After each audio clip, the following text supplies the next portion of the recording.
کوئی شخص بیمار ہو گیا، کوئی مرض لاحق ہو گیا، تو اس کے سامنے دو ہی راستے ہوتے ہیں۔ ایک راستہ ہوتا ہے ڈاکٹر کا، دوسرا راستہ ہوتا ہے دم اور تعویذ کا۔ تو اگر دم کرانا ہے کسی سے یا کسی نے کرنا ہے تو دم کی کیا شرائط ہے، یعنی کتنے قسم کا دم ہے جو آپ کر سکتے ہیں یا کرا سکتے ہیں؟ تو علامہ قرطبی رحمہ اللہ فرماتے ہیں کہ دراصل میں دم 3 قسم پر مشتمل ہے، یعنی 3 قسم کے الفاظ کے ذریعے سے دم کیا جاتا ہے۔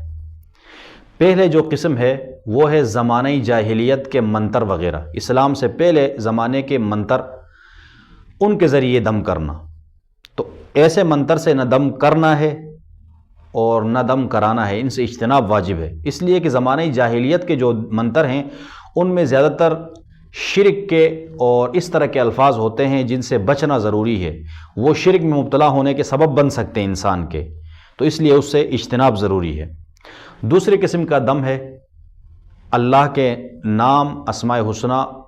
کے ذریعے سے، اللہ کی صفات کے ذریعے سے، قرآنی آیات اور احادیث کے اندر موجود دعاؤں کے ذریعے سے دم کرنا۔ یہ اگر نبی علیہ السلام اور صحابہ سے ثابت ہیں اور قرآن کی کوئی آیت ہے تو یہ مستحب بھی ہے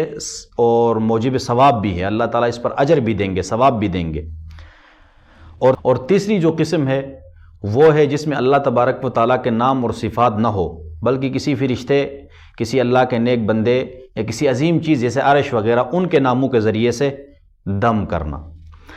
اس میں نہ تو اس سے اجتناب کا حکم ہے نہ یہ کرنے کا حکم ہے، یہ ایک درمیانی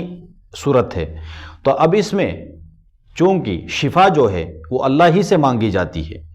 اصول یہی ہے کہ شفا چاہے دوائی آپ استعمال کرتے ہیں، تعویذ کرتے ہیں، دم کراتے ہیں، تو آپ کا مطمئن نظر یہ ہوتا ہے کہ اللہ اس کے ذریعے سے مجھے شفا دے گا، میں یہ سبب کے درجے میں کر رہا ہوں، مؤثر بالذات نہیں سمجھتے ہم، نہ تعویذ کو، نہ دوائی کو، نہ دم کو، کیونکہ اصل کیا ہے، مؤثر بالذات تو اللہ تعالیٰ کی ذات ہے۔ تو اب اس میں فرشتہ اور عرش یا کسی اور نیک شخص کا نام ہے، تو اب اللہ سے شفا مانگنا ہے تو آپ اس نام کے ذریعے سے تو نہیں مانگ سکتے ہیں، اس لیے بہتر یہ ہے اس طرح کے نام سے بھی دم نہ کریں نہ کرائیں جس میں کسی فرشتے کا نام یا کسی نیک بندے کا نام یا کسی عظیم چیز کا نام ہو، اس سے بچنا بھی بہتر یہ ہے، کیونکہ اس طرح کی چیزوں کے ذریعے سے پھر انسان کے اندر ایک وہم آ جاتا ہے کہ اس کے نام سے دم کیا مولوی صاحب نے تو مجھے شفا مل گئی، تو یہ ایک شرک کا کیا بن جاتا ہے، راستہ کھل جاتا ہے۔ تو اس لیے اس سے اپنے آپ کو بچائیں۔ اللہ تعالی ہم سب کا حامی و ناصر ہو۔